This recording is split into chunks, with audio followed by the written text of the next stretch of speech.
नमस्कार, मैं रोशनी खंडूरी, जेपीवाल टीवी देख रहे हैं आप। और मेरे साथ में आप देख सकते हैं युवा, जिनको कि मैंने कल भी दिखाया था, सिंचाई विभाग से 228 पदों के लिए सरकार से भीख मांगते हुए नजर आ रहे हैं। कहीं ना कहीं बहुत हताश हो चुके हैं ये युवा, और आप देख सकते हैं यहाँ पर भीख मांगने को अब मजबूर हो चुके हैं सरकार से। हाँ जी, आप ये भीख मांग रहे हैं, क्या वजह है इसके पीछे? क्या मैम? आप आज ये भीख मांग रहे हैं सरकार से, क्या वजह है? सरकार ऐसे कहती है कि हमारे पास वित्त नहीं है कि आप लोगों को रोजगार देने के लिए, इसलिए हम सरकार के लिए चंदा इकट्ठा कर रहे हैं ताकि वो हमें रोजगार दे सके। यहाँ पर मेरे साथ में गरिमा जी भी है। मैम, आज ये युवा सड़कों पर उतरे हैं, भीख मांगने को मजबूर हो चुके हैं सरकार से, तो क्या कहेंगे? लानत है धामी सरकार को। मुझे लगता है कि उनकी आंखों का शर्म खत्म हो गई है, हया खत्म हो गई है, आंखों का पानी भी खत्म हो गया है। आज ये शिक्षित बेरोजगार हैं, ये जूनियर इंजीनियर हैं, कोई अनपढ़ गवार लोग नहीं है, ये सब जूनियर इंजीनियर हैं। और आपके द्वारा जो ऑर्गेनाइज किया गया था लोक सेवा आयोग के द्वारा इम्तिहान, वो इन्होंने पास किया हुआ है। तो जब ये चयनित छात्र हैं, चयन आपके गवर्नमेंट ने किया है, तो फिर आज नियुक्तियां क्यों नहीं दे रहे हैं? इस तरह के लेम एक्सक्यूजेज आप लगा रहे हैं। आपने 228 पद समाप्त कर दिए। 228 पद में तो कितने इनमें से सिलेक्ट हो जाएंगे? तो आपने कैलेंडर क्यों जारी किया? आपने अध्याचन क्यों जारी किया? आपने विज्ञप्ति क्यों निकाली? आपने एग्जाम क्यों कराया? सिर्फ इसलिए क्योंकि हमारे वहाँ विधानसभा के चुनाव थे, इनके माँ बाप से भी वोट चाहिए था और इनसे भी वोट चाहिए था। तो आपने भेड़ बकरियों की तरह भर्तियां और नियुक्तियां निकाल दी। अब भुगतना पड़ेगा धामी सरकार को। अब पहले सरकार ने वोट की भीख जो है जनता से मांगी, और आज जनता सड़कों पर है, वो सरकार से अपनी नियुक्ति की भीख मांग रही है। हर बार अखबारों पर भर्तियां आती है, लेकिन वो धरातल पर कभी उतर ही नहीं पाती। देखिए, ये उत्तराखंड पृथक पहाड़ी राज्य हमने इसलिए नहीं मांगा था कि नेताओं और अधिकारी के बच्चे यहाँ पर हर पोस्ट पे काबिज हो जाएंगे। हमने इसलिए मांगा था ये राज्य की इन युवाओं को उनको संसाधन मिलने चाहिए, इन युवाओं को उनका अधिकार मिलना चाहिए। इन युवाओं को हमेशा ठगने के लिए, छलने के लिए धामी सरकार ने अपने वोट बैंक की तरह से, अपने रबड़ स्टैम्प की तरह से इस्तेमाल किया है। आज ये युवा सड़कों पर उतरे, धामी सरकार के लिए भीख मांग रहे हैं, गली गली जा रहे हैं, दुकानदारों से भीख मांग रहे हैं कि लीजिए मेरी सरकार, अगर आपके पास वित्त नहीं है तो हम आपको वित्त प्रोवाइड करके देंगे, आप हमें नौकरी दीजिए। सरकार के पास में वित्त खत्म हो गया है, उनके पास में इतना पैसा नहीं है कि इन बच्चों को रख पाए। लेकिन वहीं दूसरी तरफ देखने को मिलता है कि जो हमारे नेता हैं, अधिकारी हैं, वो जहाजों से तरह तरह की यात्रा करते हैं और जनता इस पर सवाल भी उठाती है। नहीं नहीं, वित्त कैसे नहीं है सरकार के पास? जो वित्त विभाग है वो 2 साल पहले बता देता है किस पद के लिए वित्त है या कितना नहीं है। एक आदमी की जब नौकरी लगती है, उसके रिटायरमेंट तक का वित्त जो है, वो पूरा जो होमवर्क है वो किया जाता है वित्त विभाग के द्वारा कि उस एक व्यक्ति पर जिसको सरकार रखेगी उसके ऊपर 60 सालों में खर्चा कितना आएगा। ऐसे में इम्तिहान के बाद, मई में आप इम्तिहान लेते हैं, इनका चयन हो जाता है, उसके बाद आपको ये सपने आते हैं कि हमारे पास वित्त नहीं है। तो कहीं ना कहीं ऐसा लग रहा है कि सरकार की इच्छा शक्ति और मंशा ही नहीं है इनको नौकरी देने की। अभी जैसे कि आप देख रहे हैं, यहाँ पर बहुत सारे युवा हैं जो कि भीख मांगते हुए नजर आ रहे हैं। कनिष्ठ अभियंता की लगातार खबर हम आपको दिखाते रहते हैं। इन्होंने जो है अपने इस पर लिखा है, सरकार का राजकोष खाली हो चुका है और इसके लिए सहायता करें। हाँ जी मैम। आपने ये लिखा है कि सरकार का जो राजकोष है वो खत्म हो गया है, क्यों ऐसा लिखा है? मैम, हमारी जो इरिगेशन की 228 पोस्ट निकली थी उससे सतपाल महाराज जी ने हटा दिया है, क्योंकि सिंचाई विभाग उनके पास है, और ये कहकर हटाया गया है कि हमारे पास वित्त नहीं है। इसलिए लगता है कि सरकार का राजकोष जो है खत्म हो गया है, और हम बेरोजगार जो है पैसा इकट्ठा करके जितना भी बनेगा, जितना भी बेरोजगारों से हो सकेगा, हम सरकार को दान देंगे और सरकार के राजकोष के लिए कुछ सहायता कर सकेंगे। मैं अपने कैमरामैन से कहूंगी एक बार यहाँ पर दिखाए। ये जो युवा है सभी दुकानों में जाकर के भीख भी मांगते हुए नजर आ रहे हैं। ये आप देख सकते हैं, पेटी इनके हाथ में है और सभी दुकानों से जो है भीख मांगते हुए नजर आ रहे हैं। कल भी हमने आपकी खबर दिखाई थी और पहले भी दिखा चुके हैं। आज ये स्थिति आ गई है कि सड़कों पर आकर के आपको सरकार से भीख मांगनी पड़ रही है। जी मैम, बिल्कुल स्थिति आ चुकी है, तभी आज हम सड़कों पर उतरे हैं। हमारी कंडीशन इतनी खराब कर दी है कि सरकार ये कहती है कि हमारे पास वित्त नहीं है।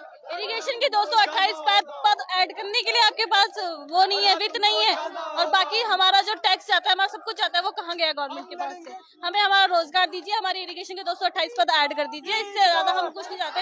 हमारा किसी से लड़ाई झगड़ा नहीं है, हम तो उल्टा आपकी मदद कर रहे हैं भीख मांग कर। तो ये जो युवा है इनका कहना यह है कि ये सरकार की जो है मदद कर रहे हैं, भीख मांग करके सरकार को पैसा देंगे ताकि जो है सरकार की मदद हो सके। बहुत सारे युवा मेरे साथ में है, कुछ और भी युवाओं से हम बात करेंगे।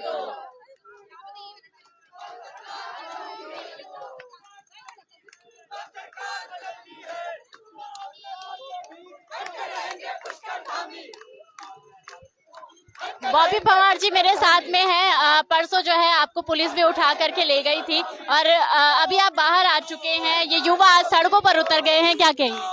देखिए, हमने संकल्प लिया है कि जब तक इस लड़ाई को पूरी तरह से नहीं जीत जाते, जब तक जो ये पीड़ा हमने 5-6 साल पहले उठाया था उसे हम अंजाम तक नहीं पहुंचा देते, तब तक ये संघर्ष जारी रहेगा।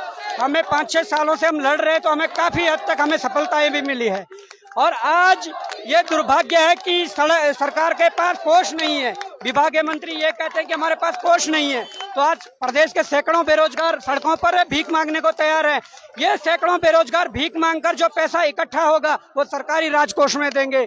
जो राजकोष में देंगे तो उसके माध्यम से हमें उम्मीद है कि सरकार कहीं ना कहीं उन पैसों से जो 228 पदों को जो वित्त के कारण समाप्त किया गया था उन पदों को ऐड करेंगे। एक तरफ बड़ा सवाल ये उठता है कि उत्तराखंड सरकार के ऐसे मंत्री जिन पर ताजे ताजे भ्रष्टाचार के आरोप लगे हैं, उन्हें लाखों करोड़ों रुपए खर्च करके विदेशों में घुमाया जा रहा है और इन युवाओं के लिए पैसा नहीं है, जो मेहनती युवा हैं जिन्होंने 4-4 पेपर क्वालिफाई किए और साक्षात्कार के लिए अपना स्थान बनाया है। तो उत्तराखंड का बड़ा दुर्भाग्य है।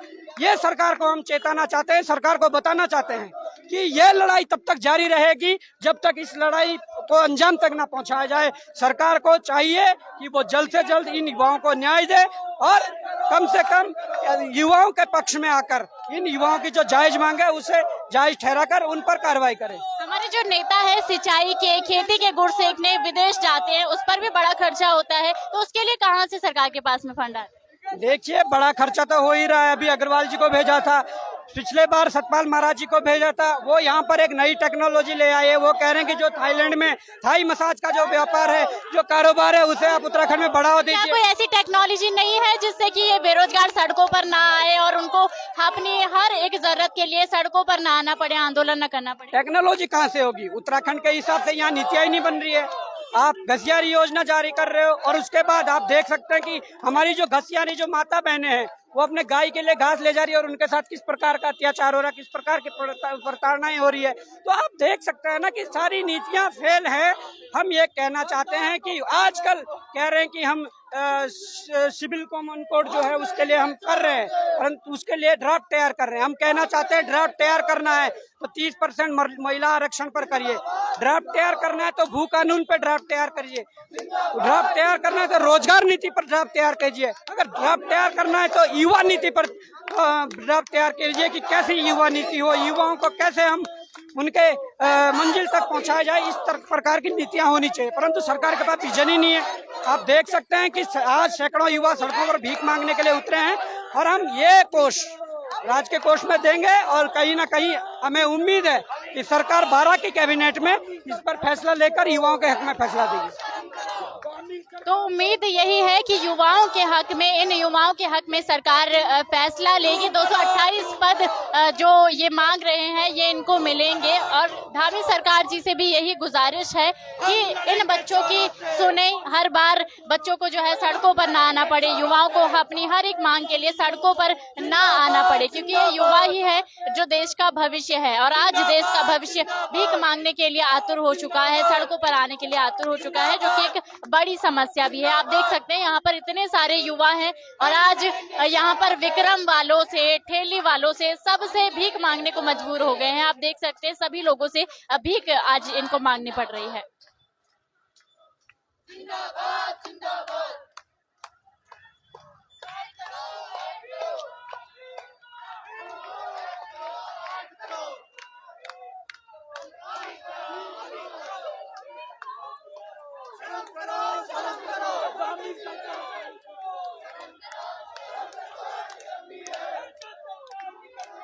वो सरकार बदलनी है, जो सरकार निकलनी है वो सरकार बदलनी है। धामी सरकार शर्म करो, शर्म करो, शर्म करो। धामी सरकार शर्म करो, शर्म करो, शर्म करो। शर्म नहीं तो डूब मरो, डूब मरो, डूब मरो,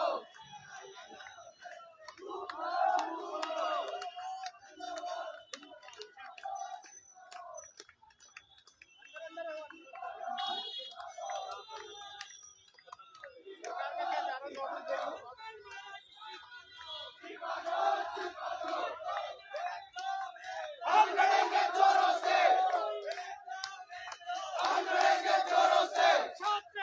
जिंदाबाद जिंदाबाद जिंदाबाद, छात्र एकता जिंदाबाद जिंदाबाद जिंदाबाद, छात्र एकता जिंदाबाद जिंदाबाद जिंदाबाद,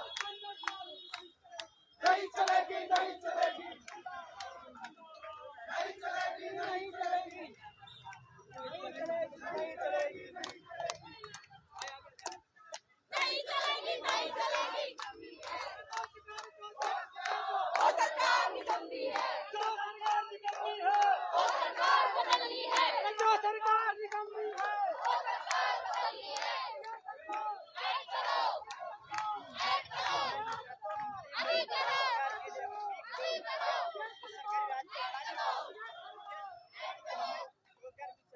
करो। यहाँ पर आप देख सकते हैं युवाओं को भीख मांगनी पड़ रही है अपनी जो है नौकरी के लिए, अपनी नियुक्ति के लिए। आज युवा सड़कों पर उतरे हैं और भीख मांगने को मजबूर हो चुके हैं। कहीं ना कहीं निराशा युवाओं को काफी ज्यादा है कि आज सड़कों पर उनको उतरना पड़ रहा है। हाँ जी, आज आप सड़कों पर उतरे हैं, सरकार से भीख मांगने को मजबूर हो गए हैं, क्या कहेंगे?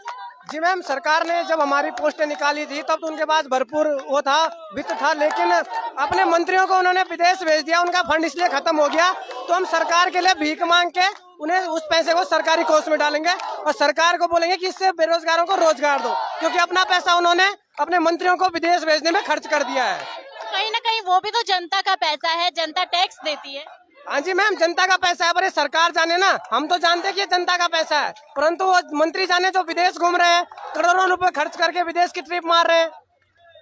तो कहीं ना कहीं सरकार के पास वित्त खत्म हो चुका है, ये युवाओं का कहना है, और भीख मांग करके अब वो पैसा इकट्ठा कर रहे हैं ताकि इन युवाओं को सड़कों पर ना आना पड़े और रोजगार उनको मिल सके। तो आप देख सकते हैं इतनी संख्या में ये उत्तराखंड का युवा है जो आज सड़कों पर है और भीख मांगने को मजबूर हो चुका है। तो ऐसे में सरकार को जागना होगा और इनकी बातों को सुनना होगा, समझना होगा, ताकि हमारा देश का भविष्य इस तरीके से कम सड़कों पर तो ना दिखाई दे। यहाँ पर आप देख सकते हैं चाट वाले भैया हैं और इनसे भी ये जो युवा हैं भीख मांगते हुए अभी दिखाई पड़ रहे हैं। सरकार को भी आगे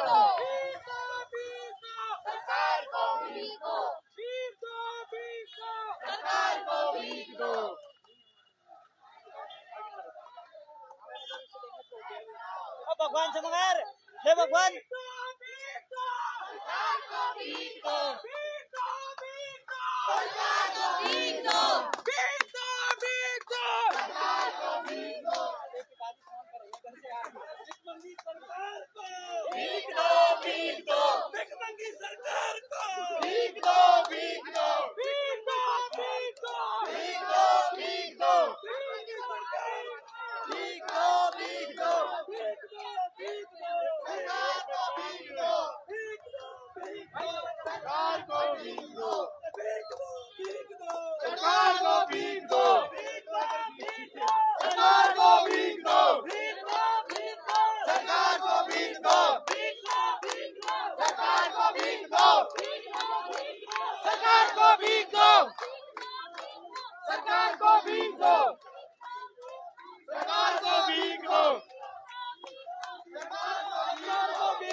हाँ जी अंकल, आज ये युवा सड़कों पर भीख मांग रहा है अपनी नौकरी के लिए, तो क्या कहेंगे? अभी मैडम मेरे पास टाइम नहीं है उधर। हाँ जी, बेरोजगारी इसलिए हो रही है क्योंकि काम धंधा है नहीं हर किसी के पास में।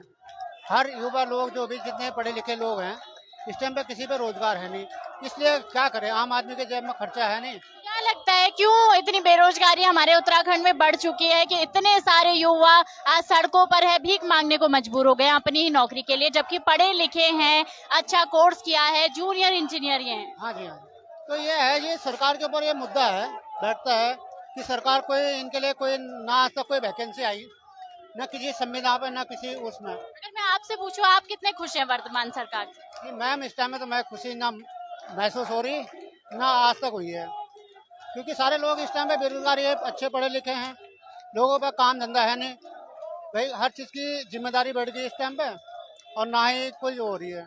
तो इसलिए जो है सरकार से निवेदन है कि इस टाइम पे युवाओं को जो है भविष्य के लिए रोजगार का वो करवाएं ताकि कोई भी लोग इस तरह का वो ना करें।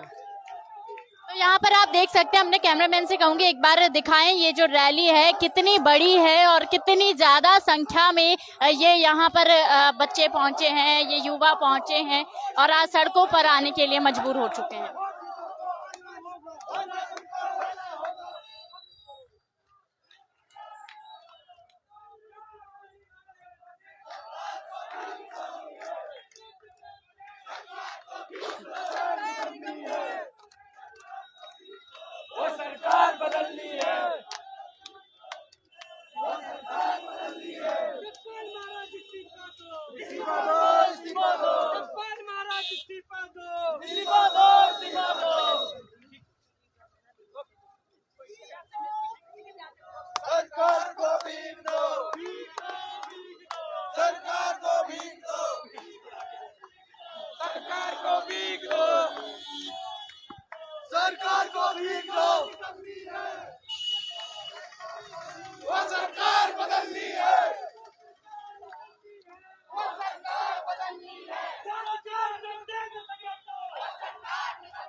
हाँ जी, आज आप सड़कों पर हैं, आपको भीख मांगनी पड़ रही है अपने ही हक के लिए, जबकि पढ़े लिखे युवा हैं और जूनियर इंजीनियर आपको होना चाहिए था, लेकिन आज सड़कों पर सरकार से भीख मांग रहे हैं। ये हमारे उत्तराखंड के युवाओं का दुर्भाग्य है कि भारतीय जनता पार्टी को दूसरी बार ऐतिहासिक विजय मिलने के बाद भी इनकी कार्यप्रणाली में कोई फर्क नहीं आया है। पहली बात तो ये है कि जब इनके पास वित्त नहीं होता है तो पहले परीक्षाओं का कैलेंडर जारी होता क्यों है? और इसका मतलब हम तो यही मानेंगे, जो सरकार ने 7,000 पद खोले हैं, जब परीक्षा परिणाम करने की बारी आएगी तो सरकार उसमें भी 1,000-2,000 पद घटा देगी। तो ऐसा काम करना ही क्यों है? आप पहले तो क्या लगता है सरकार को, क्या इससे कुछ फायदा होता है कि मतलब इतने पद निकालती है और उसके बाद गायब कर देती है, उसकी नियुक्ति ही नहीं होती? इसके पीछे स्ट्रेटेजी ये होती है कि किसी भर्ती को जो 6 महीने में संपन्न होनी होती है, उस भर्ती को कम से कम 1.5 साल लग जाते हैं। समय अवधि बढ़ेगी, सरकार को पद कम खोलने पड़ेंगे। तो ये एक टेक्निक होती है गवर्नमेंट की कि किसी भर्ती को लंबित करना ताकि युवाओं को नौकरी न मिले और सरकार अपनी मौज मस्ती बनी रहे। वरना आप देख रहे हैं कि आज जिस प्रकार से युवाओं ने भीख मांगो कार्यक्रम रखा है, ये सरकार के लिए शर्मसार होने वाली बात है। सरकार को देखना चाहिए कि जैसे उनके अपने खुद के बच्चे हैं, ये भी किसी के बच्चे हैं जो सड़कों पे आकर घूम रहे हैं। मेरा कहने का सिर्फ इतना मतलब है कि तत्काल प्रभाव से जितनी जल्दी हो सके माननीय मुख्यमंत्री जी इन बच्चों के 228 पदों को वापस। इतना संघर्ष आप लोगों को करना पड़ रहा है और काफी दिन हो गए हैं आपको संघर्ष करते हैं, तो क्या लगता है सरकार की आंख खोलने के लिए आपको और क्या क्या करना पड़ेगा? कोई बात नहीं, अगर सरकार हमारे संघर्षों में अगर ये देखना चाह रही कि हम कितना संघर्ष कर सकते हैं, तो हम अपनी अंतिम सांस तक इन बच्चों के साथ लड़ते रहेंगे और जब तक इन 228 पदों को समायोजित नहीं किया जाता है, हम इस लड़ाई को जारी रखेंगे। तो युवाओं की लड़ाई लगातार जारी है और इनका कहना है कि आखिरी दम तक, आखिरी सांस तक अपने हक के लिए हम लड़ते रहेंगे और लगातार सरकार से अपनी मांगों को उठाते रहेंगे। यहाँ पर आप देख सकते हैं सभी दुकानों से ये युवा जो है आज भीख मांग रहे हैं।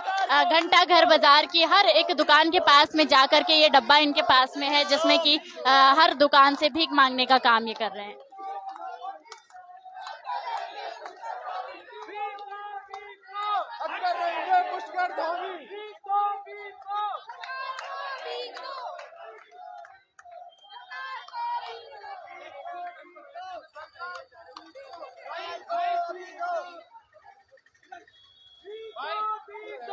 स्पीड थोड़ा कम करो यार, अभी टाइम है हमारे पास।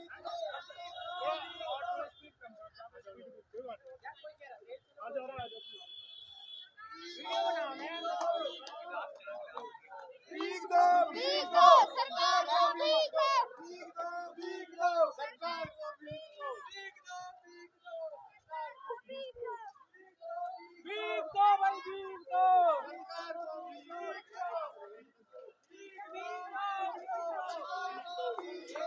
तो ये युवा पेट्रोल पंप पर पहुंच चुके हैं और पेट्रोल पंप से भी भीख मांग रहे हैं।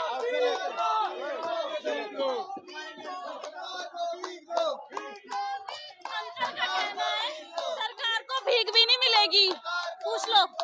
हाँ जी, आज ये युवा आपसे भीख मांग रहे हैं, जबकि ये पढ़े लिखे युवा है। आज ये स्थिति आ गई है कि इनको सड़कों पर आकर के भीख मांगना पड़ रहा है।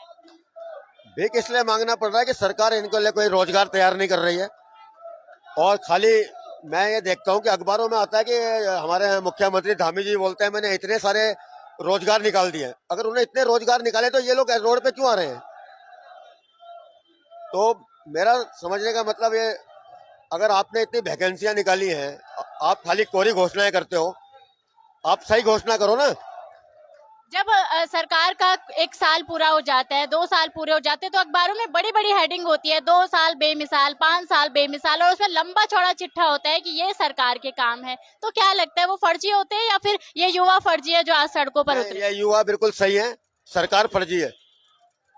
तो क्या लगता है किससे उम्मीद है अभी आपको, क्योंकि भाजपा के 2 साल आपने देख लिए हैं और युवा आज सड़कों पर है, तो किससे उम्मीद है कि युवाओं को रोजगार मिलेगा? क्या पहले अच्छा था या आगे अच्छा हो सकता है?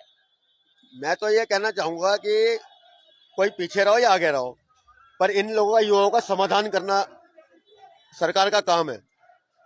और आप झूठी घोषणाएं करोगे, झूठी घोषणाओं से कुछ नहीं होने वाला है। और अगर झूठी घोषणा करोगे तो अगली बार आपकी सरकार नहीं आएगी।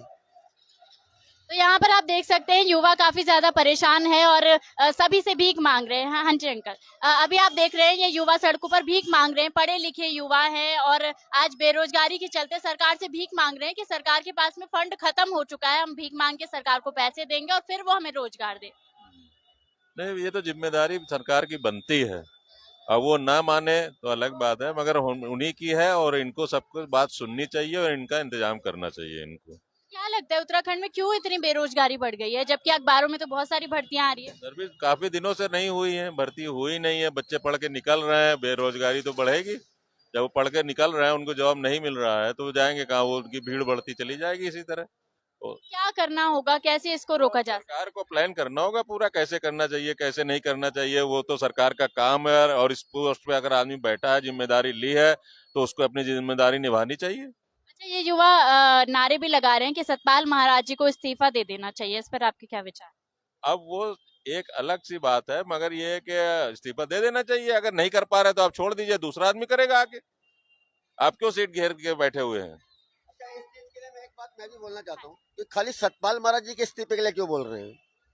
सतपाल महाराज जी कोई प्रदेश के मुखिया तो है नहीं, तो आप मुख्यमंत्री से इस्तीफा लो ना, बेरोजगारों को ये बोलो। सतपाल महाराज जी से इस्तीफा लेने का क्या मतलब है? सतपाल महाराज जी का विभाग है जिस विभाग के लिए आज ये युवा मांग कर। सारे विभाग मुख्यमंत्री के पास होते हैं और मुख्यमंत्री से ही जब परामर्श होता है तो वो सारे काम होते हैं। बिना मुख्यमंत्री का कोई काम नहीं होता है। सतपाल महाराज जी तो मंत्री हैं, तो मेन अगर ये इस्तीफा मांगना है तो मुख्यमंत्री से मांगे। तो कहीं ना कहीं लोग अब कह रहे हैं कि अगर सरकार इनको रोजगार नहीं दे पा रही है तो इस्तीफा उनको दे देना चाहिए। सरकार जो है सीट ना घेरे, बल्कि ऐसे इंसान को मौका दे जो युवाओं के हक की बात करे, देश के हित की बात करे। तो अब देखना ये होगा क्या सरकार की आंख अब खुलेगी। अब तो ये जो युवा है सड़कों पर आ चुके हैं, भीख मांग रहे हैं, और कितना संघर्ष इन युवाओं को करना पड़ेगा, ये एक सोचनीय बात है। आगे भी ऐसी ही खबरें आपको दिखाते रहेंगे, जुड़े रहिए जेपीवाल टीवी पर।